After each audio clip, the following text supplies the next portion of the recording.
Now, I know that I'm not the poster child for Shady Side, but that is the identity I came into the senior school with. I chose it for myself, and I loved it, for a while. All right, let's do a quick evolution of high school Claudia. Freshman year, I was that poster child, the biggest suck-up in the land.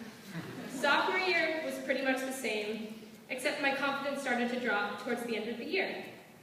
Junior year, I went off to New York City, became a hipster, started to figure out that there was more to me than being a poster child, and I started to embrace different aspects of my personality. And with that, my confidence started to return.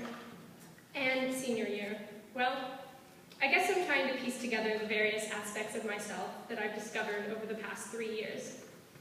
And I think that's the best you can do in high school. We are told over and over to be ourselves. But how the heck are you supposed to know who you are? Even us seniors, who might seem really old to you freshmen, some days we have no idea what we're doing, and are not even close to completely knowing who we are. We are too young to really have ourselves all figured out.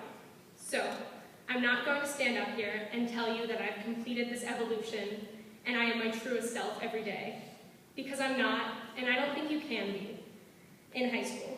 But I think I've figured out some ways to get closer to being yourself. Number 1, go through it with your friends.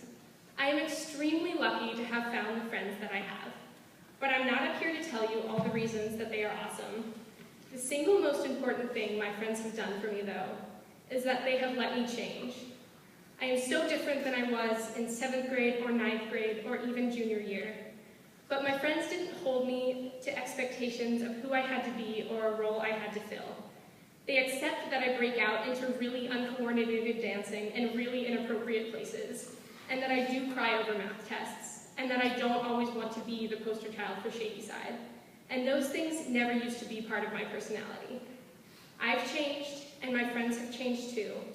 And the most important part of that is that we've let each other change. To steal a thought from Alex Gottlieb and Henrietta July, figuring yourself out is a process, and yeah, it's scary, but it can also be fun and exciting. And when you surround yourself with people who are also changing, or who are at least open to change, it makes it less scary. So, allow yourself to grow, make sure you have friends that will support whoever you decide to become, and most importantly, be the person who lets your friends become who they want to be. High school friends are also not permanent. As you figure yourself out, you may realize that the people you used to be close with have also changed, and your lives have moved in opposite directions. I know this can be a terrifying realization, and I don't really have a solution for it. All I can tell you is that I guarantee there is at least one person at this school who will accept you for who you are or who you want to be, and you should make it your mission to find that person. While this could be someone your own age, this confidant can also be found in an adult, which brings me to my next point. 2, find the teachers and classes that will push you to think. I am so inspired every day by the teachers that we are surrounded by. They are some of the most passionate people I have ever had the privilege of meeting. Shady Side has an amazing range of classes, and I know I'm totally going back into poster child mode, but honestly, take advantage of them, because they have the potential to change your life. I would not have made it through certain days without Dr. Brill and choir to save me from all the stresses of high school. Mr. Hendershot's Literature and Psychology of Teens class literally changed my life and the way I view myself.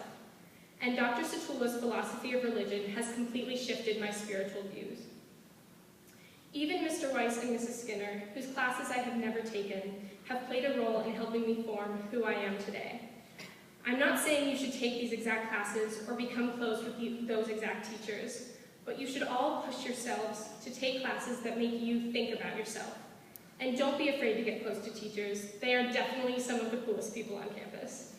And even they probably don't have it all figured out, but they can definitely help you start to figure things out for yourself.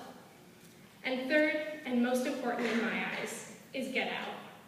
We've all heard of the Shady Side bubble, and it's such a cozy bubble that it can be hard to leave. But I promise it's worth it.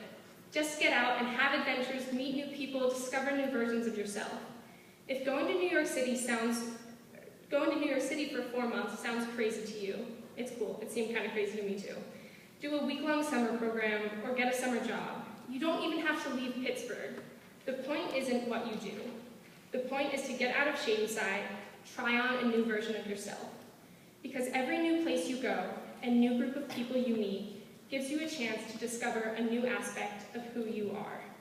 No matter how much progress you make in becoming yourself at Shady Side, you will never fully figure it out unless you get out into the world and broaden your perspective. I have a completely different view of the world, of who I am, and of what I want to do in the future because I left. So, in summation, this is not a speech telling you to be yourself. I am all for being confident in who you are, and if you feel like you are at a point where you can completely be yourself, I have no idea how you got there, but you're way ahead of me. I am up here because I think we are told too often to be ourselves. I totally agree with that idea, but that's telling us what to do, not how to do it. So yeah, it's great to say be yourself, but first you have to figure out how to go about it. Your end goal should be to be yourself, but really you should focus on the process of it, because that is the part that you can control.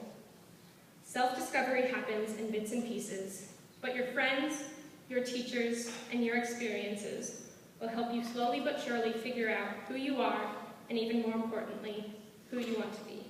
Thank you.